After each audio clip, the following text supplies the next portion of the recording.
परंपराएं हमारी संस्कृति का अहम हिस्सा हैं। रूढ़ियों को एक बार भी भूल जाएं तो परंपराएं हमें बहुत कुछ सिखाती भी हैं। यहाँ तक कि बहुत सी परंपराएं तो कुछ न कुछ साइंटिफिक लॉजिक से भी मेल खाती हैं। अब एक ही गोत्र में शादी ना करने की हिंदू समाज की प्रथा को ही ले लीजिए, यहाँ भी साइंटिफिक रीजन जुड़ा है। रिसर्च के मुताबिक जेनेटिक बीमारी से बचने के लिए सेपरेशन ऑफ जीन्स जरूरी है, यानी अपने नजदीकी रिश्तेदारों या फिर एक ही जीन के लोगों से शादी ना करके जेनेटिक बीमारियों से बचा जा सकता है। अब कान छिदवाने की परंपरा को ही ले लीजिए, इसके पीछे वैज्ञानिक तर्क है कि ऐसा करने से कानों से होकर दिमाग तक जाने वाली नस का ब्लड सर्कुलेशन बेहतर तरीके से होता है और साथ ही साथ सोचने की क्षमता भी बढ़ती है।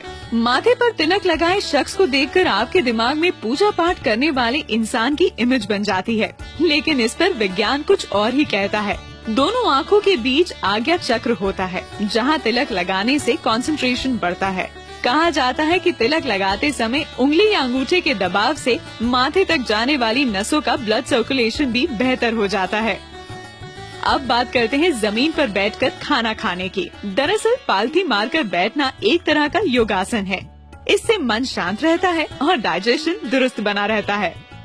हाथ जोड़कर नमस्ते करने का भी वैज्ञानिक तर्क है। सभी उंगलियों के आपस में दबाव से एक्यूप्रेशर प्रोसेस होता है। इसका सीधा असर आँख, कान और दिमाग पर होता है। इस दबाव से सामने वाले व्यक्ति को लंबे समय तक याद रखा जा सकता है। फिर से बात करें खाने की। कहा जाता है कि खाने की शुरुआत तीखे से और अंत मीठे से हो। वजह यह है कि तीखा खाने से पेट में पाचन तत्व और अम्ल एक्टिव हो जाते हैं और डाइजेशन सही तरीके से होता है। और अगर तीखे से पेट में जलन की संभावना बने तो उसे आखिर में खाया मीठा दूर कर देता है। पीपल की पूजा का भी वैज्ञानिक तर्क है। दरअसल पीपल की पूजा भूत प्रेत भगाने के लिए नहीं, बल्कि पेड़ों के सम्मान में की जाती है।